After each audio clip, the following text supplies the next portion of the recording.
wanting 4-week vacations. I just want a whole bunch of like 3-day, 4-day vacations throughout the year. But they need 4 weeks to go home and see their spouses and their children in other countries. So there's very different priorities, but I've seen it where people work together and support and learn to support one another.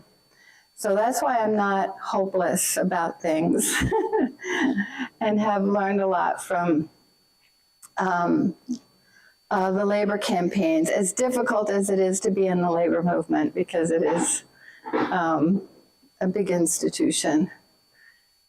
But the other thing I wanted to say, what has motivated me to do decolonial work, just one personal bit, is, and that may be relevant for these hard times that we are facing. In Panama, there was a dictatorship for 20 years, one of the longest dictatorships in Panama and in Latin America, that affected my family a great deal. My father lost his job at the university and was out of work for many, many years. And there's a constant pressure and possibility of being picked up by the police and tortured, and that happened to many of my brother's friends.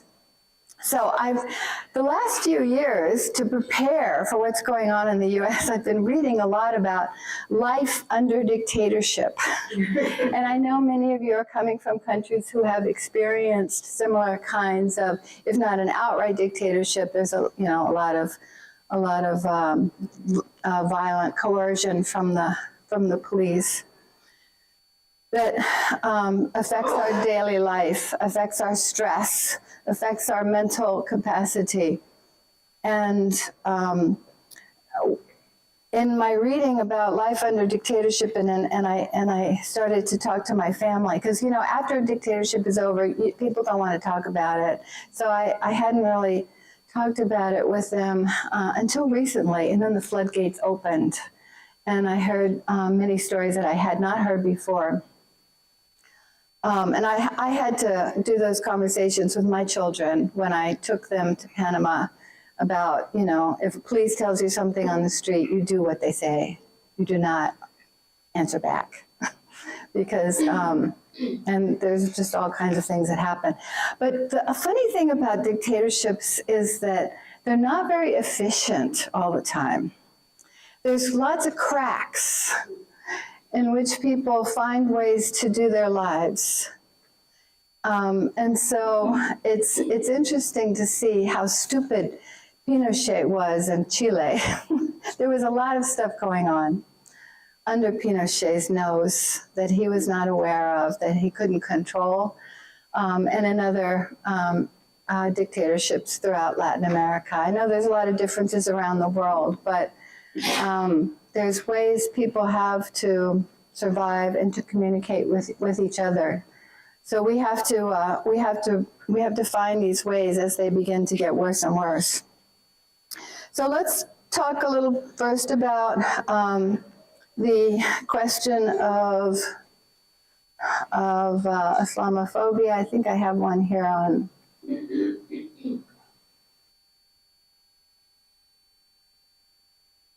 Alia Al-Saji, who is an Iraqi feminist philosopher who now teaches at McGill University in Canada.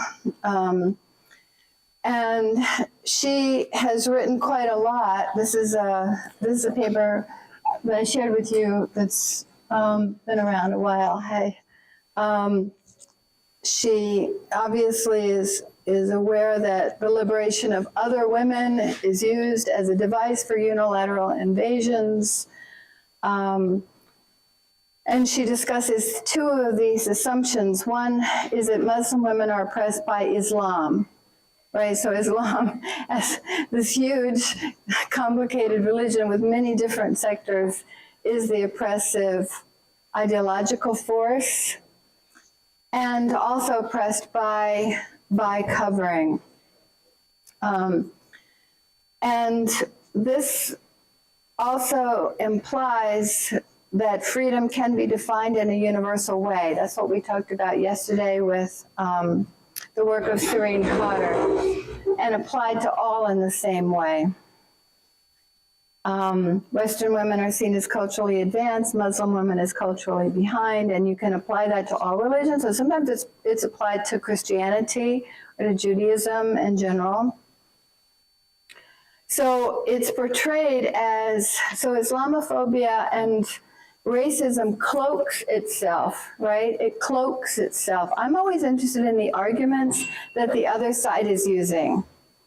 We need to watch Fox News in the United States. We need to read what the other side is saying and how they're framing and how they're justifying, because they don't see themselves as racist, right?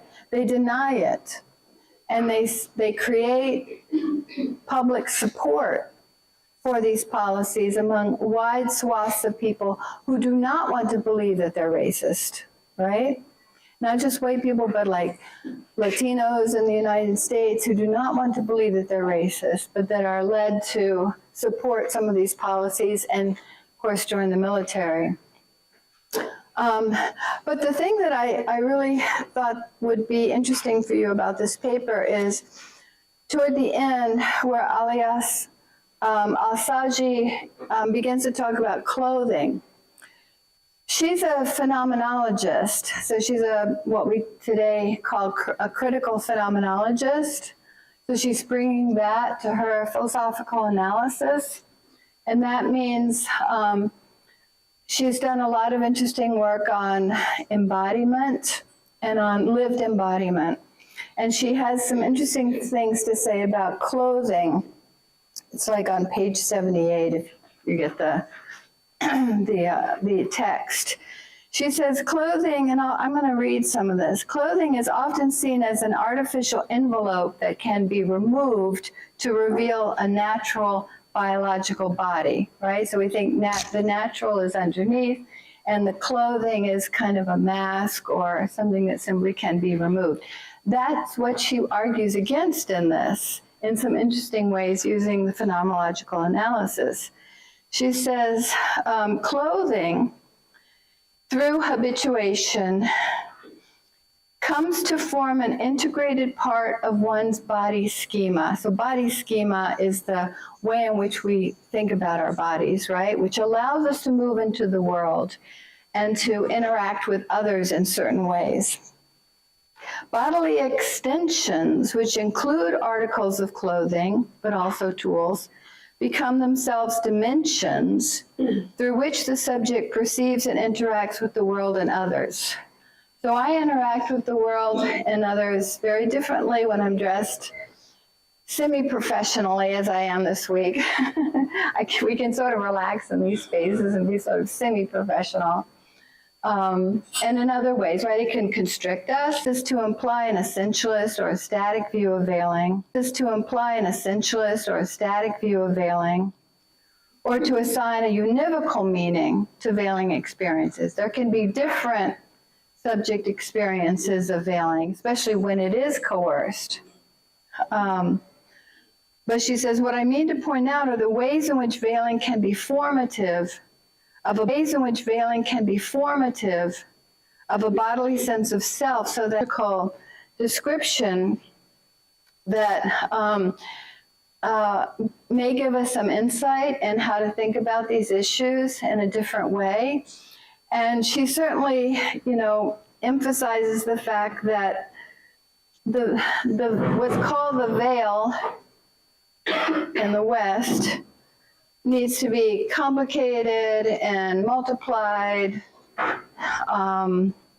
It's often presented as this static practice that has been continuous through time, that is the same, that is always oppressive.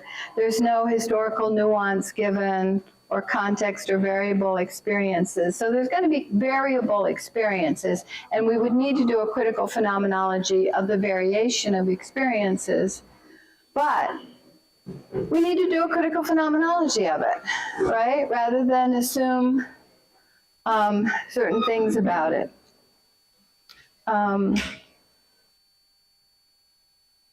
So take a look at that. essay. The second essay on this topic that I included is from Falguni Sheth, who also grew up outside of the United States, but she's from India. And today teaches feminist theory at Emory University. She's also somebody who's done a lot of work around the U.S. military operations. She visited Guantanamo Bay. She was writing for some online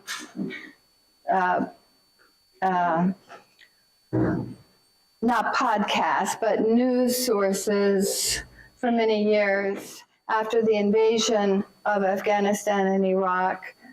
And she did a lot of reporting, as well as she's a theorist, political theorist. But she got so many death threats and so much repression that she had to go offline from her publicly engaged analysis, sadly.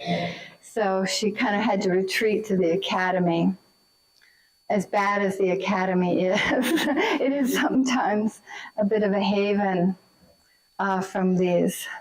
But she has several books. Her latest book is called Unruly Women, which is about the representations of Muslim women, particularly Muslim women who cover in the West, as unruly, right, as unmanageable, as a threat.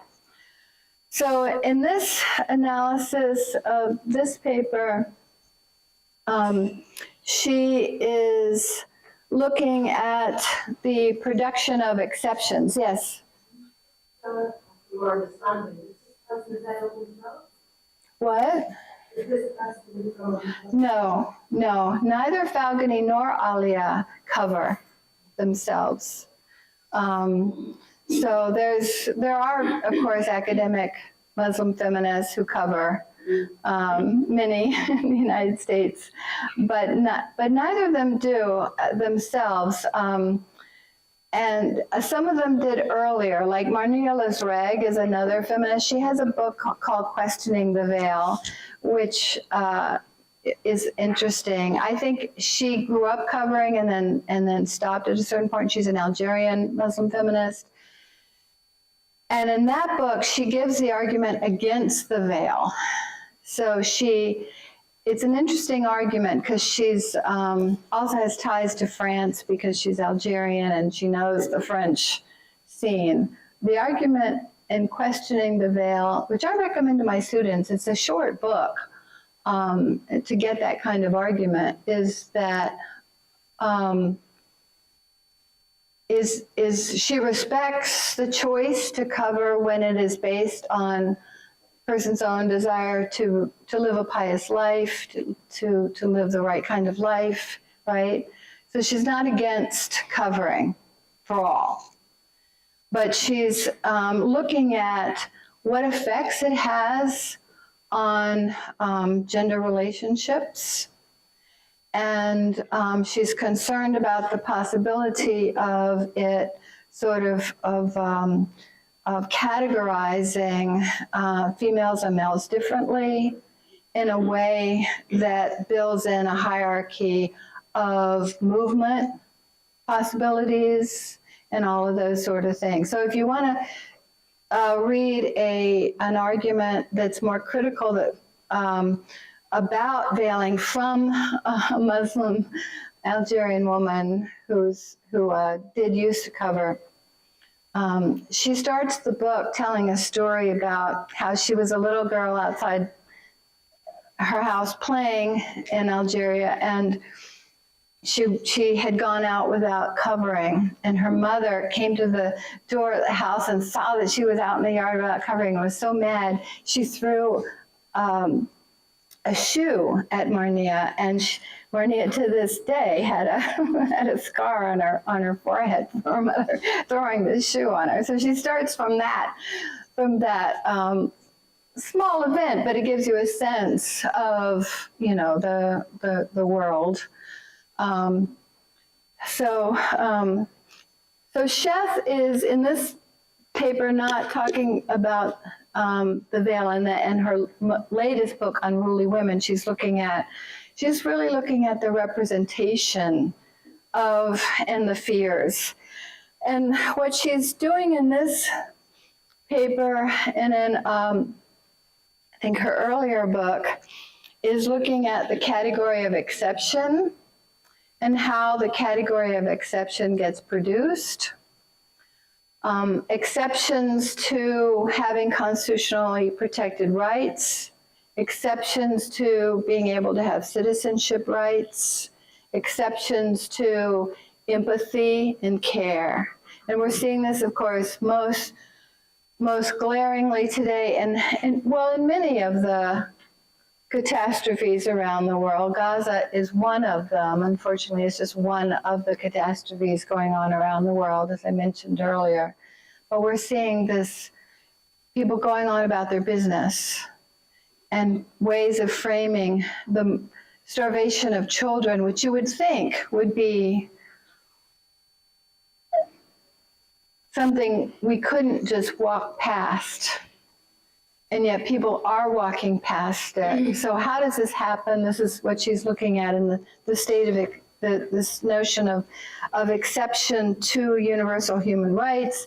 The way it happens in Gaza today is the same way it was happening after 9/11, which is the idea of the potential terrorists. So children, it is illegitimate to kill children because they will grow up to be terrorists.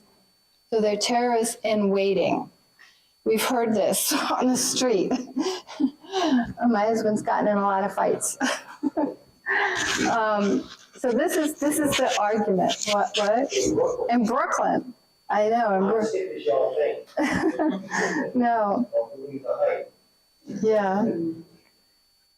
So the concept of the enemy, of course, from Carl Schmitt, she draws, and others, is something that produces collective identity. It is a contrast class, and in some ways you have to have an enemy in order to have a national identity or a group identity of any sort. You have to have a contrast class in order to establish the self.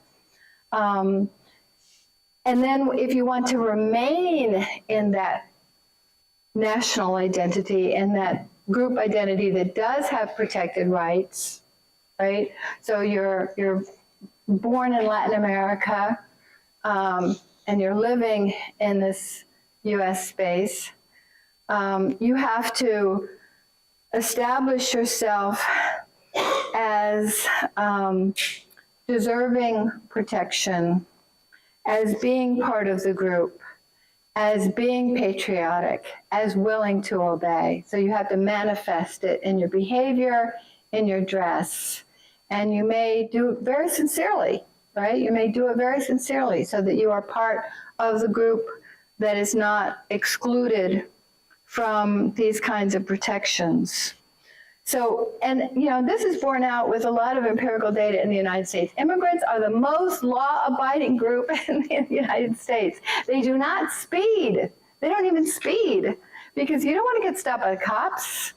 I got stopped by the cops once on a highway, like a interstate highway. And he was asking me a bunch of questions.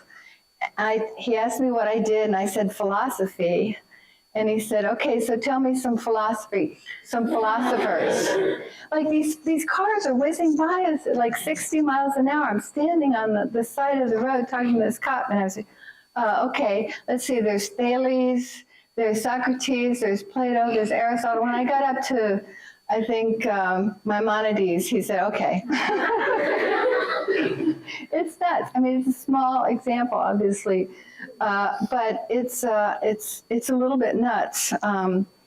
But immigrants are law-abiding, and it's for protection, for survival. It can also be about, people leave their countries for a reason. They're in a new space. They want to be part of that collective identity.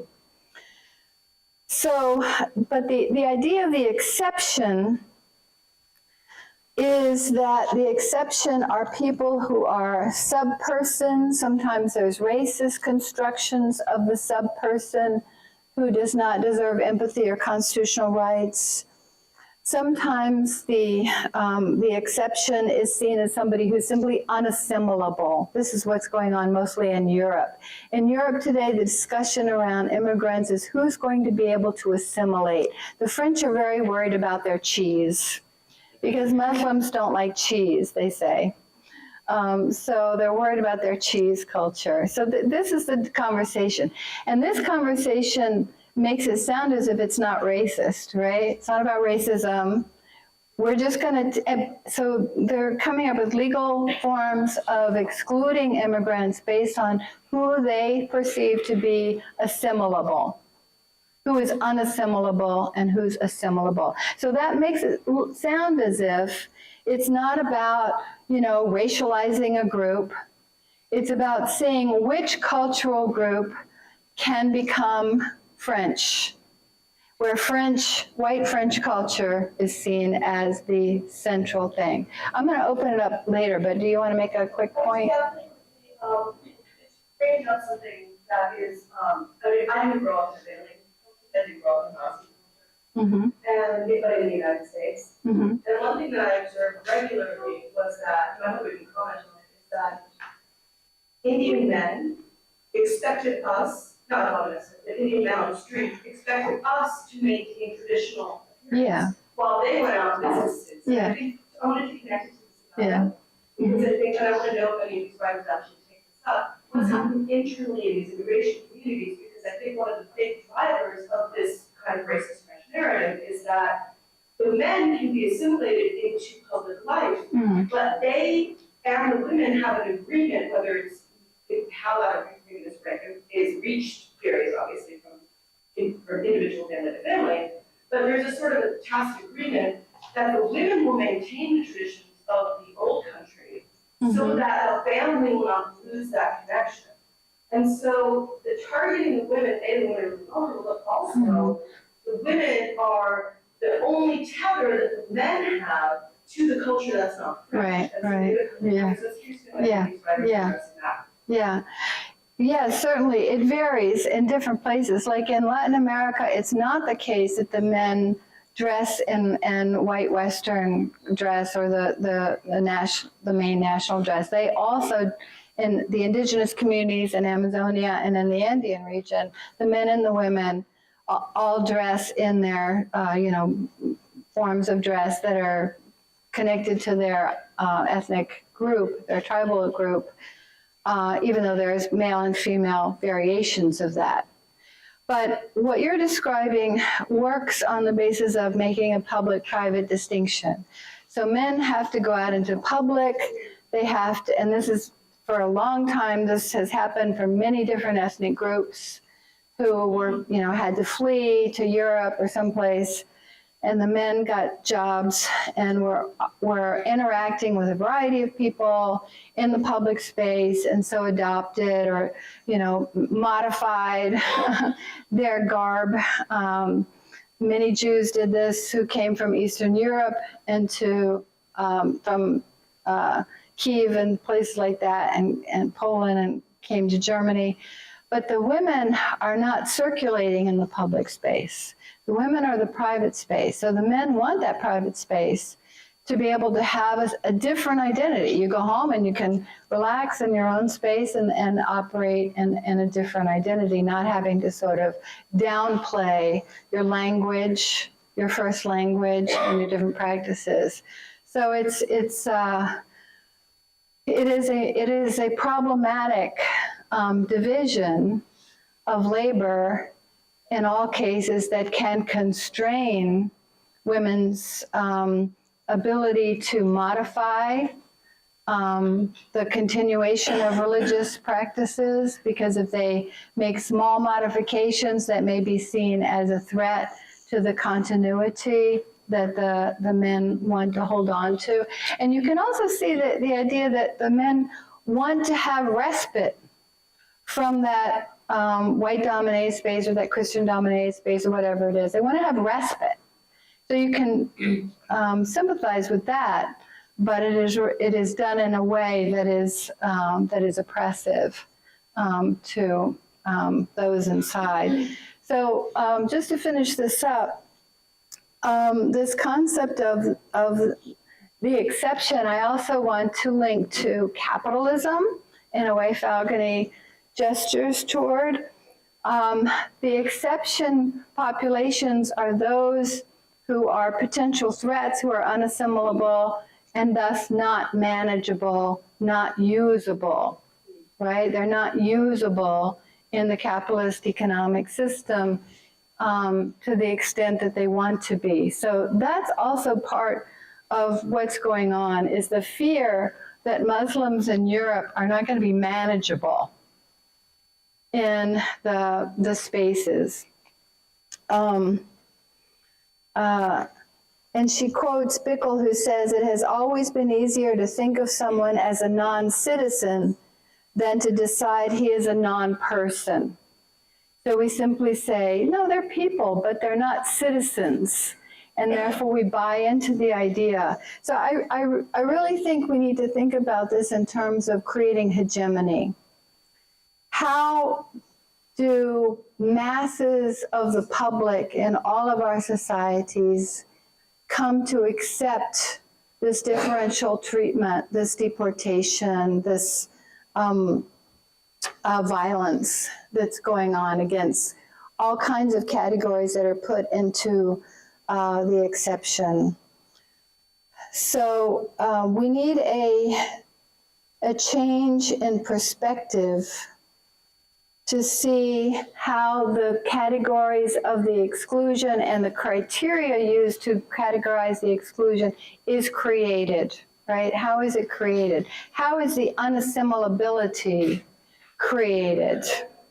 Where in the United States, they're cutting out all kinds of sources of funding for bilingual, trilingual education, right? So we have like 387 or something like that languages spoken in New York City.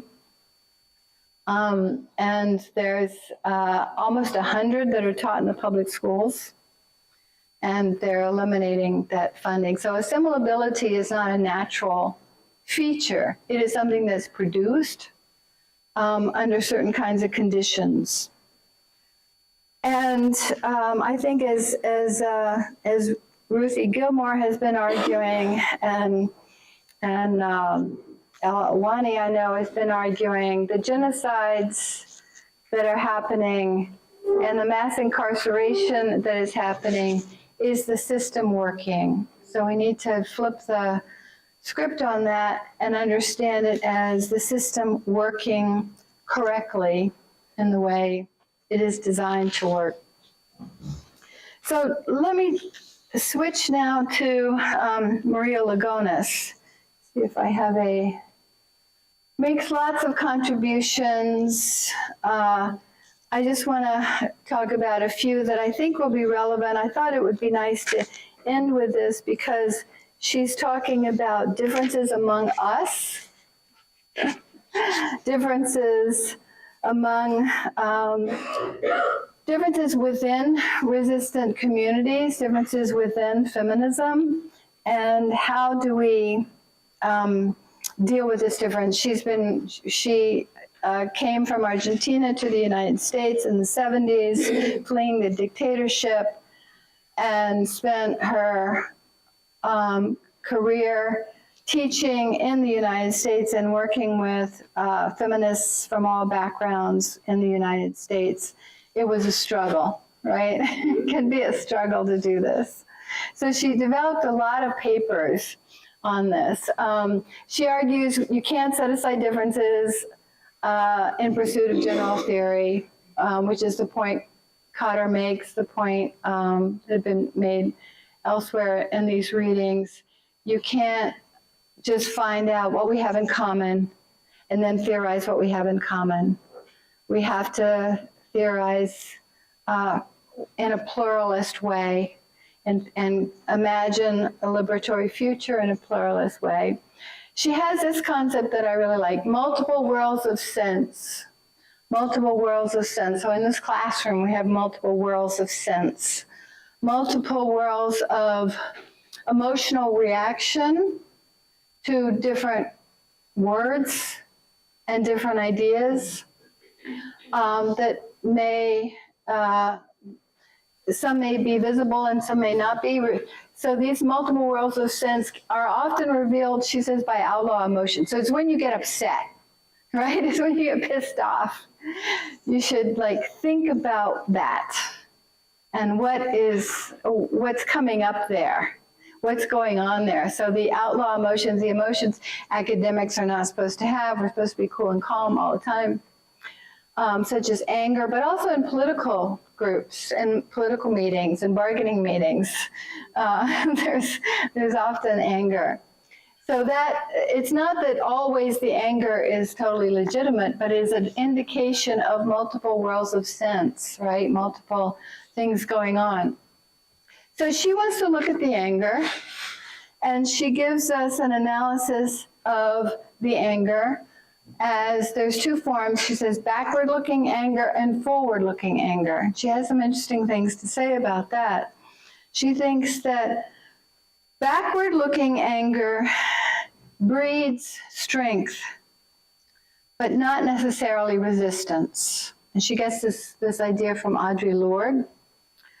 Backward-looking anger, like I'm angry that something was done to me or to my people, and I have a lot of that anger, but it helps us push against oppression to make a space for oneself, right? So backward-looking anger is useful in mobilizing our self-regard and helping us maintain our self-regard and pushing against the oppression. But it is not necessarily, it's not all we need for resistance. It is one piece of it. It is not the only piece of it. And if that's the only piece that we have, resistance will not be effective. So she writes a lot in several essays about how to achieve a resistant subjectivity. And I love this phrase, to accept the manyness of the past in the present. The manyness of the past in the present. I like that because what she's trying to say is that as we think about the past, individually, collectively, there's always multiplicity and complexity, positive and negative. So if we want to keep the past present, we need to recognize the manyness of the past. And that can help resist, help us develop a more effective resistant subjectivity. It helps us resist the oppressor logics of authenticity policing, right? Because authenticity policing wants to reduce the manyness of the past. If you're talking about the manyness of the past, then you're not authentic. That's kind of idea. And it disables hubris and dogmatism with complex intersectionality of social life. So she thinks we need to make multiple worlds of sense visible. I have a paper on Maria that I gave for a big conference that was held in her honor at Penn State a few years ago, before you guys got there. And I connect her analysis to Mao Zedong, who had this interesting distinction between contradictions or conflicts. For him, contradictions were conflicts among the people at different levels. There are conflicts that are with the enemy, right? There's conflicts with the enemy. And those conflicts require often armed resistance, right? Violence in order to oppose the enemy. But Mao also said there are contradictions among the people. And in the Chinese Revolution, of course, 1949, the people was a very broad category that included everybody but the comprador bourgeoisie. So it included the poor the peasants were divided in different categories: poor, middle, rich peasants, the working class, and the nationalist bourgeoisie. So those who owned businesses and were against the Japanese invasion or the invasion of other imperialists were also included in the coalition. So it's a broad coalition. And there were conflicts. There were conflicts just among the peasants. And those conflicts sometimes were serious. Sometimes they included exploitation. Sometimes the richer status of peasants engaged in exploitation in Marxist sense of the poorer peasants, right? So there were serious contradictions, but he puts them in this category of contradictions among the people. And I think this is what Lugones is trying to do. How do we deal with contradictions among the people differently than we deal with contradictions with the enemy? So that we can maintain our mass base, we can maintain our solidarity to the extent we can, and we can kick the imperialists out or kick the foreign capitalists out. And the way we do this is, various kinds of methods. But what Maria argues for is accepting the meaningness of the past and the present without attempting to mythologize it, maintaining a kind of humbling and a disablement of hubris and dogmatism. Hubris, overconfidence, and dogmatism gets in the way. And the way she defines oppression within the sphere among the people is oppression is when there is a coercive domination of one world of sense. Only one world of sense can be visible, can be present, can be audible in the space. So what you want is a space in which the contradictions among the people can be managed and talked through. But that requires that multiple worlds of sense it's possible for them to be visible in that space without masking a part of ourselves in public, which is scary to do. Even amongst ourselves, it can be scary to do. And it's not necessary all the time to say everything that you disagree with that's going on. But we need to create spaces in which there are multiple worlds of sense that can be possible. And I think in decolonial feminism, this is more important than ever. So that's liberation. She defines liberation as changing our perceptual and our analytic practices so that multiple worlds of sense can be revealed. The other phrase she uses, I don't know if this is on another thing, is non-dominant differences. Non-dominant differences are differences among the non-dominant. So differences among the people, and the sense I've been describing it. So I hope that this would be useful for you, forward-looking efforts to solidify our collaborations and enable our collaborations require recognizing many worlds of sense, and they require thinking about how to communicate across difference. And they require the legitimate expression of backward-looking anger, but also forward-looking anger. Last thing, Maria has this great paper where she talks about being on a plane. I know you've had this experience, and you find yourself sitting next to somebody who you don't want to talk to. You start out a nice conversation, and then you find out like they're really horrible people. Usually the person they don't want to sit next to. I know. Yeah, he starts conversations with people and then finds out they're noxious Zionists or something, and then leaves it to me. But Maria described this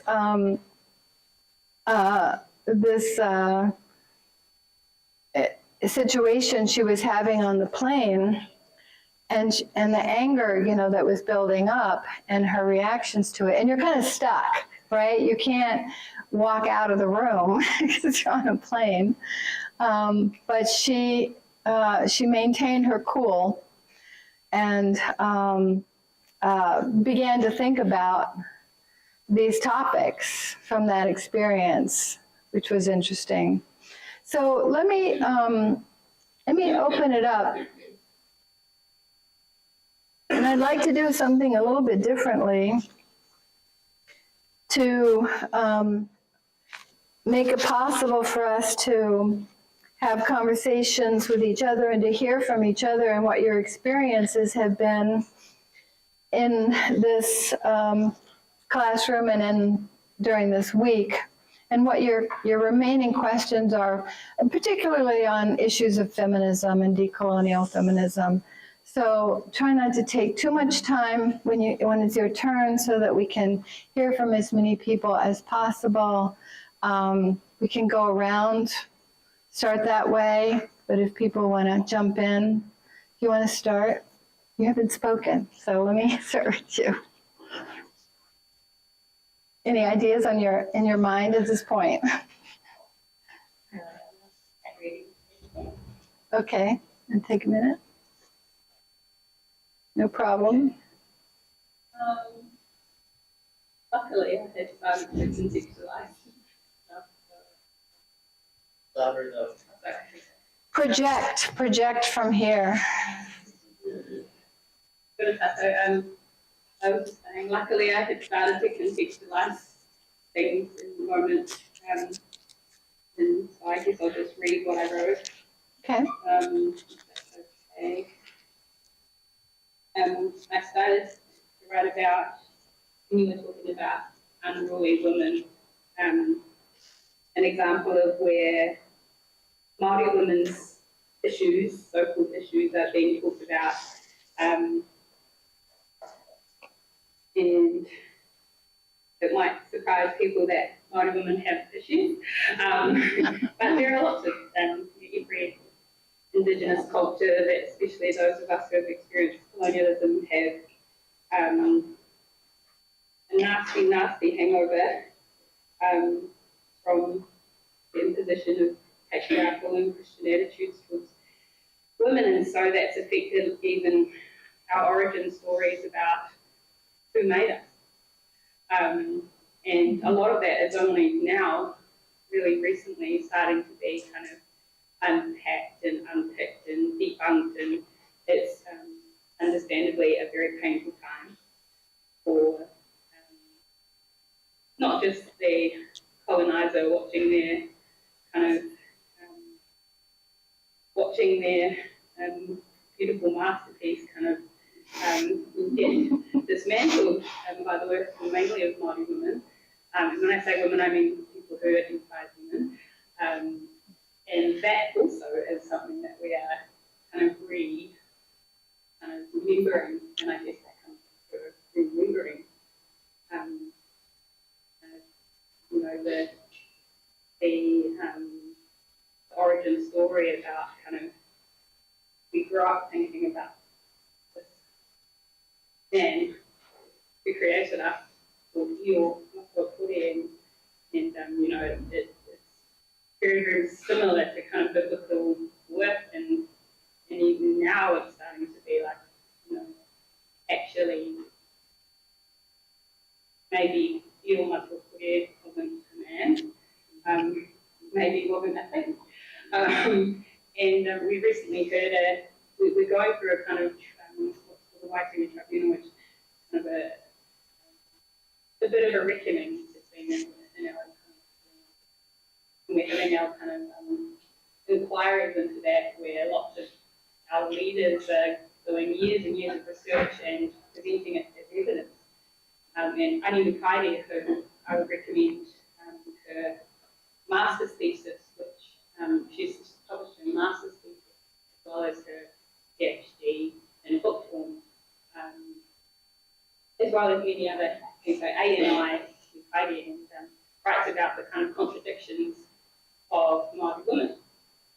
And I've never heard this before, and it was brand new information to me.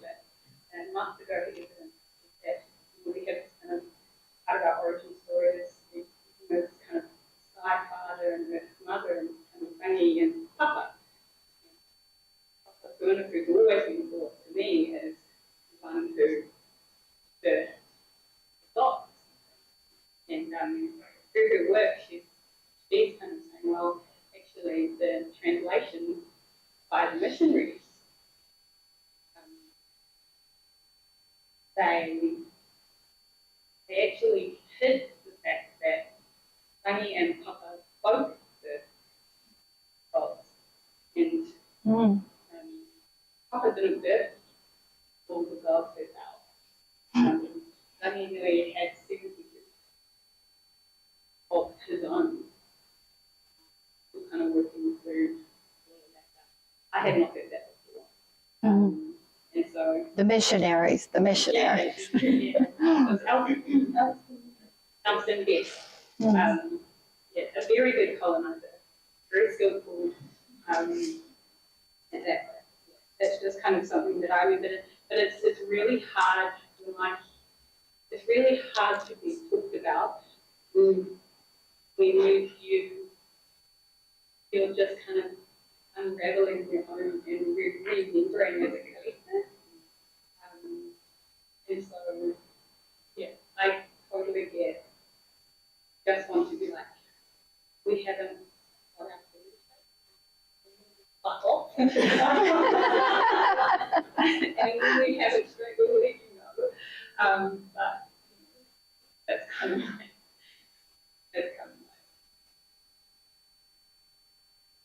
Thank you. That's wonderful. Do you want to? Okay. Pass. I don't know what to say. Thank you. I'm wondering what Black South African women have to say. I've heard a lot about Arab feminist thought. I don't know, and I'm ashamed to say I don't actually know South African women's work, although I know people who are actually doing it. I think where we work in the academy, it's also so insular, focus on the literature that sort of concerns your everyday going about. And so I haven't had time, so it's been quite enlightening in many ways. No one else to say.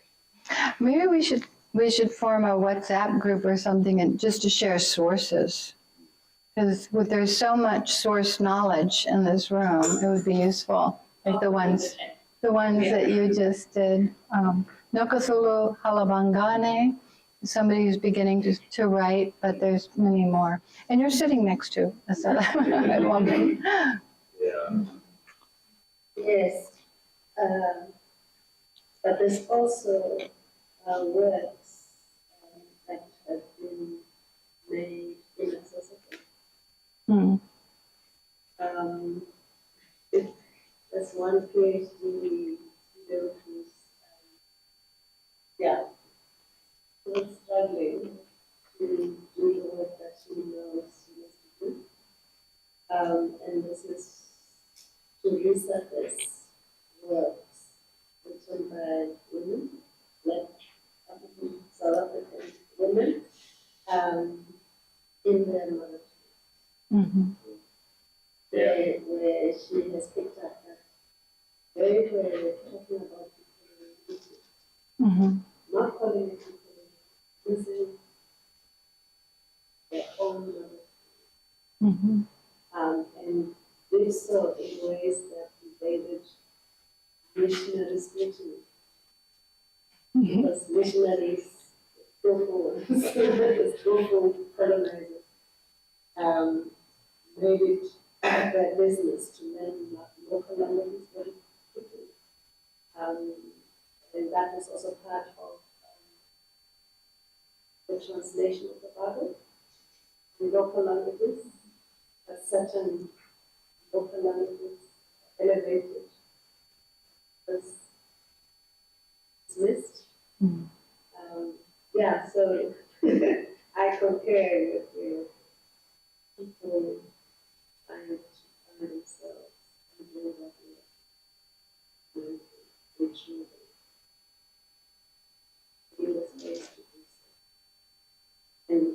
we try to do that in the academy.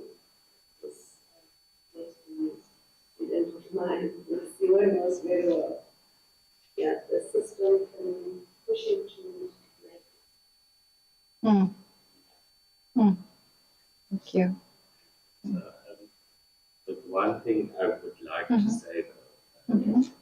there's this trend in South Africa on our TikTok and social media, Mm-hmm. and I think it's widespread. I don't know how much you know about it.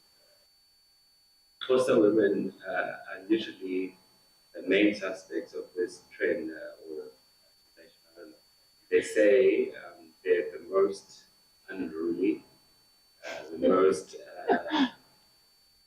You cannot subjugate a Xhosa woman. In fact, many of them are the men in the narratives. So there's a big thing going on. They're saying, no, don't marry a Xhosa woman, don't marry a Xhosa woman. They will take charge. And they sometimes even use political leaders, and many of the political leaders who are women happen to be Xhosa, like Winnie Mandela. Mm-hmm. And they're very defiant. So I like that. Mm-hmm. Currently, there are those warnings. I don't know if you know. But it's such a different representation of women in the global south, who are in the West are often portrayed as victims. And of course, most are not victims. Most are incredibly resistant and strong in many different groups and cultures, as they have had to be. So we have a lot to learn from such women, right? So let me continue. So, this has been really inspiring for me, specifically, what talks about making multiple worlds of sense. There are two reasons for it. To begin with, I have always been interested in women writing in India, feminist movement in India, and how the two have interacted. I had somehow encountered like a dead zone where we discuss about the glorious days of the women's movement in India in the 70s, 80s, and then it starts to disintegrate. It gets co-opted by the state. State is more than willing to accommodate, pass laws after laws, and then it just kills that resistance spirit. So women's movement has no idea. It doesn't know how to engage with Muslim women, how to engage with Dalit women. And splintering happens. Mm-hmm. And now, even as it has, we have now started talking about feminism in digital spaces. I'm not discounting the politics and the possibility of the digital space, but one knows that how, feminism has been professionalized, it has been NGOized. So this is something which gives me a lot of hope, and this is a way forward for me. And I am specifically, the second reason is that, in your article when you say that there is at one point reference to this in a phrase, the illness of the past and the present that would dominate and is dominated, attempt to quiet down by anesthetizing and mythologizing. This is something which I'm seeing happening in India today. Mm-hmm. And this is where, I have always believed that feminism, as we have also discussed in these days, that it's for everyone. It's like transnational. It's not simply to do with women's concerns, but also labor concerns. So many concerns that plague us today. So this is something which makes resistance, the very idea of keeping resistance alive so powerful. That gives me a lot of hope. Thank you so much. Thank you. Yeah, we're telling new stories about the history of feminism, but we have to look at the mythologizing problems. In the U.S., it's come to be more widely accepted that there's multiple roads, not one source that then became multiple. It had multiple roads. And in decolonial feminism, we're trying to see that globally. Yes. I don't think I have any. Very quick, Sam. Session.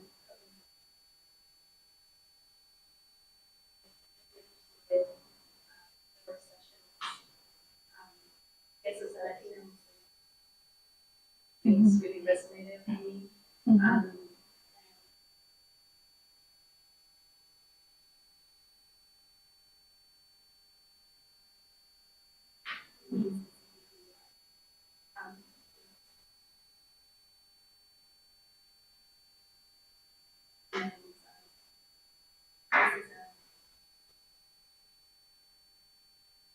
How that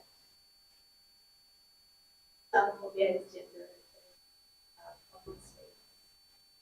There have been early instances of and having this conversation very difficult. So I'm looking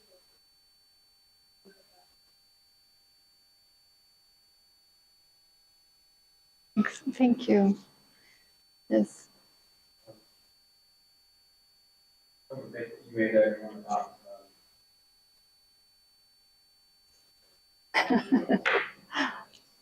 very powerful advice.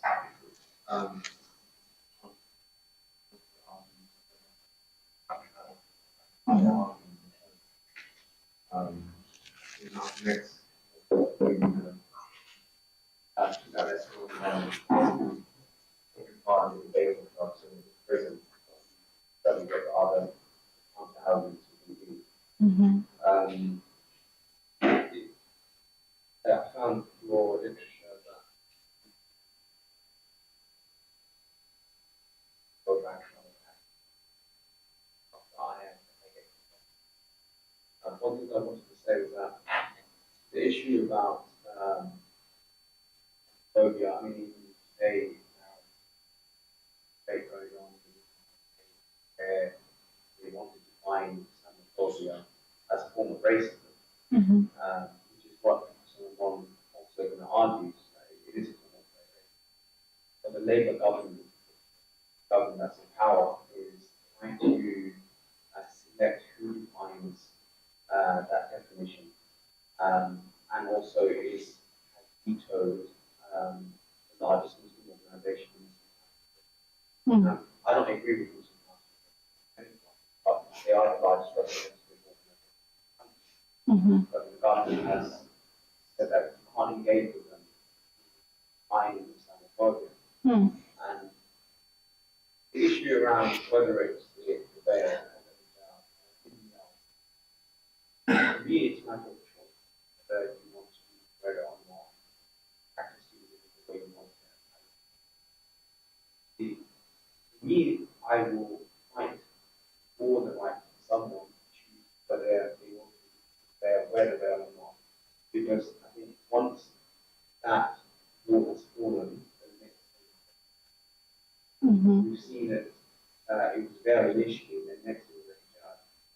And when the Conservative government was when the Conservative Party in the UK wanted to elect a new leader, one of the candidates go around banning the word Allahu Akbar, which is direct translation of God is great. And we say that in our prayers. I wouldn't know. I've probably hundreds of times in our prayers. And he wants to say that, he wants to go around and say that he wants to ban that word in public. And I think that's where the veils are falling. One thing we chip away, one thing we chip away another. And it's a social engineering that I'm really concerned about.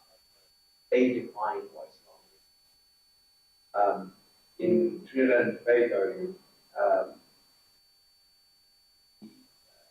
British colonialists took all over the world, including Indians, of which some are Hindus, some are Sikhs. Tradition of which is just gone by for the Ashura tradition of like doing marching, protesting, raising awareness of fighting against oppression. Grandson was killed in fighting oppression.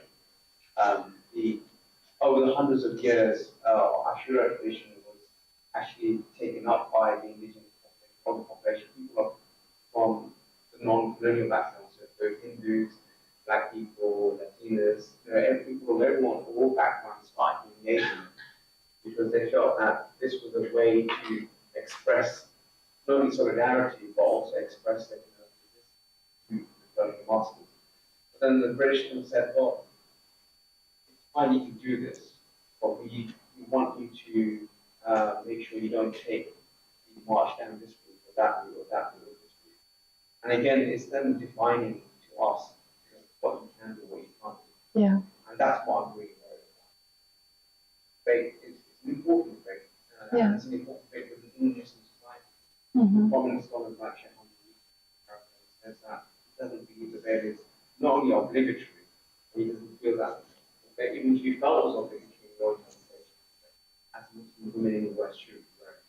But that's again a personal opinion. Yeah. But that discussion needs to happen. Yeah. Thank you. Yes. My thoughts on yet, but I am thinking throughout the day, thinking about the role of and kind of in line with what you were saying, how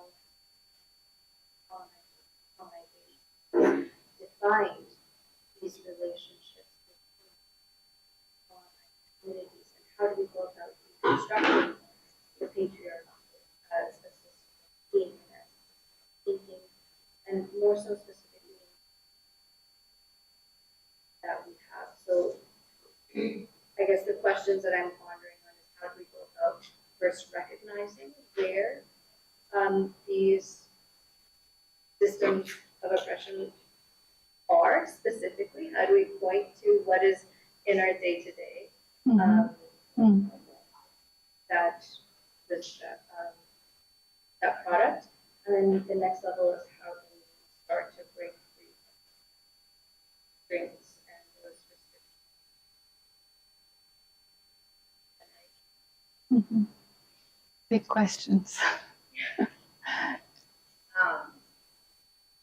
I have like two thoughts I would like to share. One, going back to the comment shared by Anu earlier, I think like there's a really important point in what was shared around the experiences of women who are immigrants as opposed to women of these places in their places. One person that came to mind within the Maya context, Loida Bosch, who is a Maya scholar at UCLA, has written about this experience of Maya women still maintaining their cultural clothing within the diasporic context, whereas the men don't in the same way. So I think like that is an important point that I would be interested in about and read about if others know that kind of are thinking about this like immigration aspect of trying to maintain in terms of clothing. And the other thoughts that I want to kind of problematize is some of the points that were raised around the arguments of wound. And specifically, one of their comments was that, so the point was Muslims in the West are treated as exceptions to liberal exclusion. They're constructed as threats because they are not usable for the capitalist system. I would argue that they are useful, but within a context of mass incarceration. Thinking about the United States in particular, when people are confined, they are useful to the capitalist system because we use slave labor in prisons. Yeah. And that becomes a way for the state to manage threat and also easily define people as non-citizens and non-humans through their incarceration. Good point. Anything?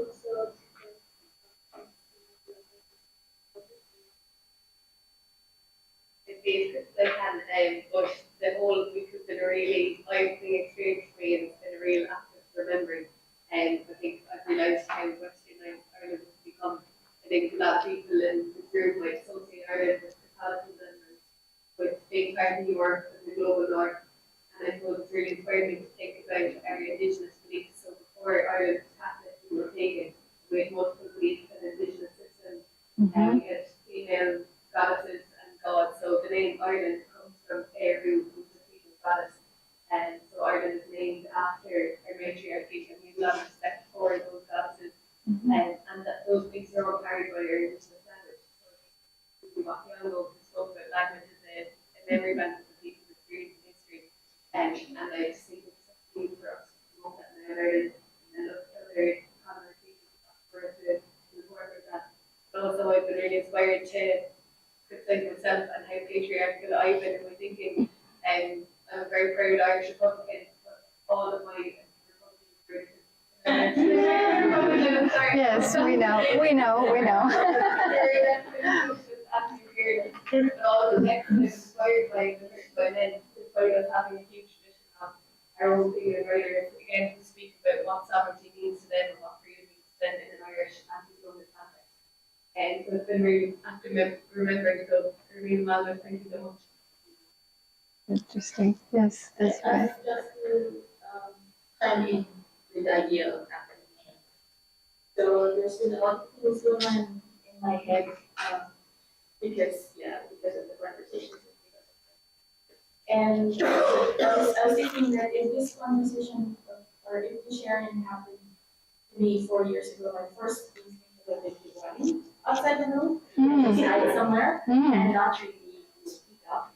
And I realized throughout the years that that's part of the traumatic experience of being a homeless person. So being in this space is empowering. I love how the speakers are able to calm my nerves. we joke about attacking the nerves all the time because it's the same. We use the same expression in Filipino, which is nervous. So that's one thing I like about this space. How it's different from colonial spaces wherein I just do this and myself. My thoughts to myself, my chaotic thoughts. And also with remembering, I'm amazed by how people can get by many of the people here can easily draw out sources and mention names. And in my case, I want to do the same, but because of the layers of colonization from my culture, we were colonized by 3 to 4. So Spanish, Americans, Japanese, almost by the Dutch, and also the British, and then Americans again. Yeah, so because of those layers, I also think that there is a lot of work from my people to do in terms of drawing out the sources and being able to be in that space where we can mention, oh, we have this author who wrote this, we have this people, we have this woman writer who wrote about this. And that is like, okay, there's a lot of work to be done. And also, my ending always, in all my talks, in all my sharing, is that I feel exhausted. and I think in activist spaces, that is something that we need to surface more, because we're always into, like, we have to resist, we have to revolt, we have to become combative, what's that? Combative decoloniality. Yeah. But then there's always that question of, okay, in the end, how do we take care of ourselves so that we can continue to do the work for people? Yes, absolutely.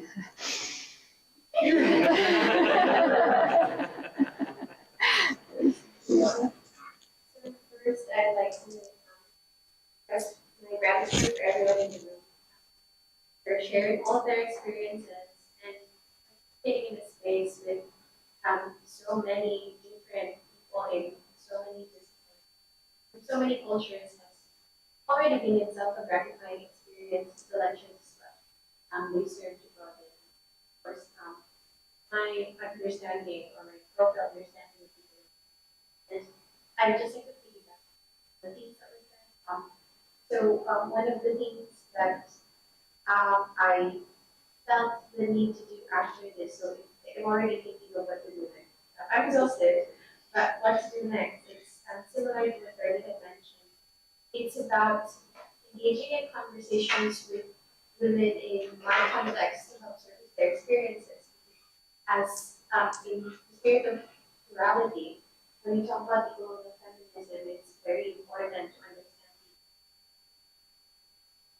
And what I find in my education, because I've educated in philosophy, unfortunately, it's a discipline that actively excludes women, and specifically in the Philippines, it's the kind of discipline that excludes non-traditional philosophical traditions. For example, feminist philosophy has been argued to be not a philosophy by a prominent professor, for example, of philosophy in the Philippines. Or when you do traditions like Marxism and critical theory, you're not a good Marxist or critical theorist if you don't do it canonically. We mean doing it from the perspective exclusively of Habermas or Adorno or Marcuse and the like. So this has been a very empowering space, not only because of the sources, voices, but also because everyone's coming to a kind of call for action to decolonize within their own context. Hopefully, when we get home, we get to do that and creating networks, especially in social spaces with people who we can ask sources about, who we can continue to talk about even after the fashion was also very helpful. So that's my about maybe having to say thank you to everyone and also recognizing the points of work that need to be done if we want to normalize these kinds of conversations. Thank you. It's wonderful. Kelly? I'll try to be brief, but my thoughts are very fragmented at the moment. But some of the things that popped up in several conversations was whenever I go to Global North spaces and I am recognized as a Filipino, one of the things that pop up would be, oh, we know a lot of Filipinos as nurses in the area of healthcare, we are carers, and even in Ireland, for example, in the local community, they would say, if I get ill, I will choose a Filipino nurse over an Irish nurse. They would say, and Darlene was telling me that in some areas, the Filipino mode of caring is perceived as the model, as a good model. Mhm. And to kind of back on what Darlene has mentioned, I do really want to find more discourses and ideas on how we can create conditions of safety in the context of resistance. Because maybe to link that to the idea of caring and health and making sure that we survive in the body schema of somebody who wants to be safe. When you go to a space, you don't want to stand out. Because if you stand out, when you become hyper visible, that's when you get kicked out of that space. But being kicked out of the space also means the lives of the family whom you are supporting and the reasons why you had to leave in the first place. So those layers of relationality are sometimes undermined in a highly understands individual independence. And so if our ontology as a people is more of what we refer to as kapwa, it's always relational. How can you keep the relations while you're fighting for justice? Because sometimes the people you have to fight are your own people as well. So those ideas. That's wonderful. We have time for a few more. Yeah. Just so to echo what everyone said, support that relationship. Yeah, everyone. A lot to think about when you get home, I think, and have gathered my thoughts. I'd love to share some work from Mohammed Ali.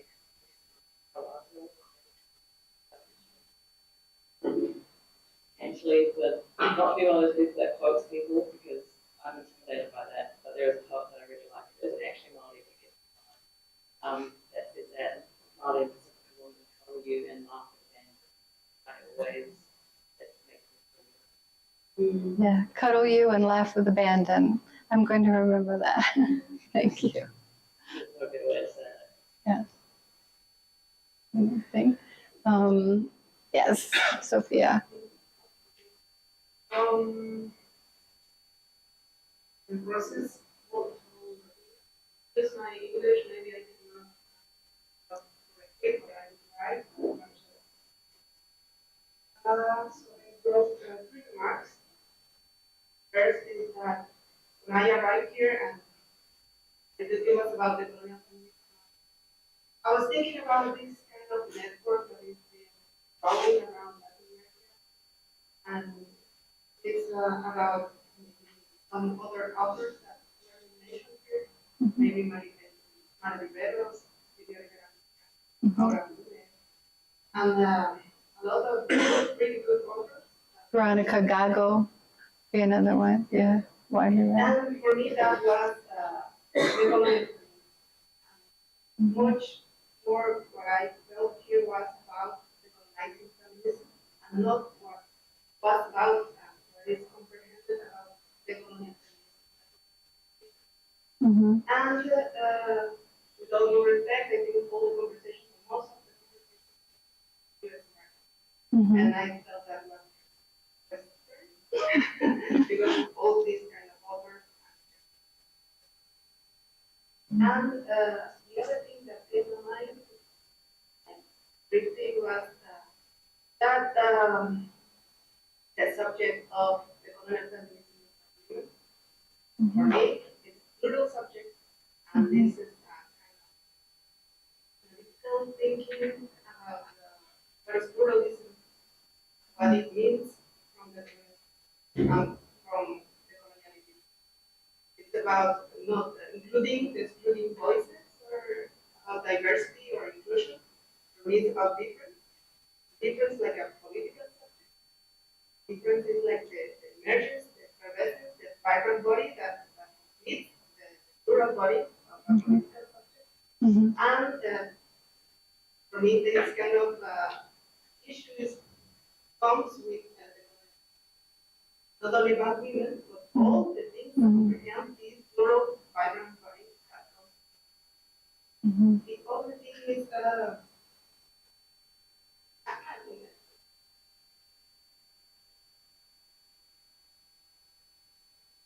Thank you. Thank you. Thank you all. I also want to echo this sentiment of gratitude at being present in the conversation. And before my first coffee, so they're very interested in the meeting and visit. And so I'm going to take a little space.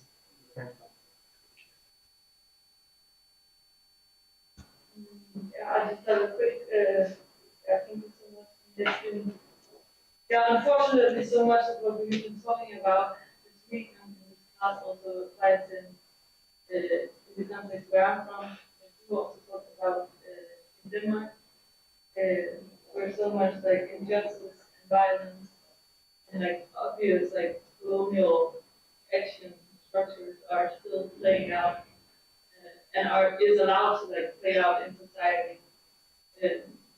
So it's been, especially within like the last few years, very like me scary to like watch how that is allowed and how resilient like that narrative is, how hard it is to break. So it's really good to hear some people like people like working for the thing. Yeah, that's good. Yeah, you need those moments. We're almost out of time, but maybe a couple more that really have something to say. Do you want to say something? People have something dying to say here. Okay, I'll say. Jordan, so. I really resonated with going back to because, you know, I mean, I think very often about the ways in which the patriarchy and their oppression harm people who navigate the world and as perceived as men. And I think very often about how if only a few things had been different, I wouldn't have access to any of this knowledge, because I could go through the academy and work on all sorts of projects and try to have this knowledge denied to me, and there's so much to be gleaned from. Like only a couple months ago, I was at a conference and learning about Gloria Anzaldúa. I'm a Mexican from South Texas, and she's writing about me. I'm like, she's theorizing about my world and my identity, and I never knew about it towards the end of my doctoral journey. And so I just think about all these ways that knowledge is colonized, and it continues, it's active. Like, I think sometimes I can be trapped into thinking about colonialism as a legacy as very much active. That's what it is. So yeah, that's what I've been saying. Thank you, Jordan. Is there anybody else who wants to make a point at the end? There's two more. Okay, we'll do these two, and then break. So, Yeah, I do appreciate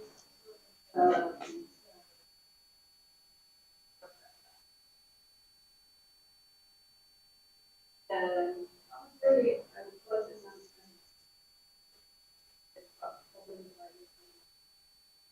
recovery. I just want to challenge it, especially covering in Islam and using Muslim women, the issue of covering. I found that for a situation. Because how I make my journey within Islam, like the issue of hijab being rightly was problematized here from African movement, they then started to be into that. And not necessarily that was an issue or question for us. So I feel that then somehow the theory is stuck there. And I feel that people have found new ways to center their identity around that. And not necessarily that points around very US centric in the sense that even though those authors come from backgrounds, countries, frankly, the old positionality, where you are now, maybe you're like previous identity, own country, and difficult sort of thinking some way of where you are as you are how you write, but also the issues that you write about, and how that sort of something to challenge. to expand, yes.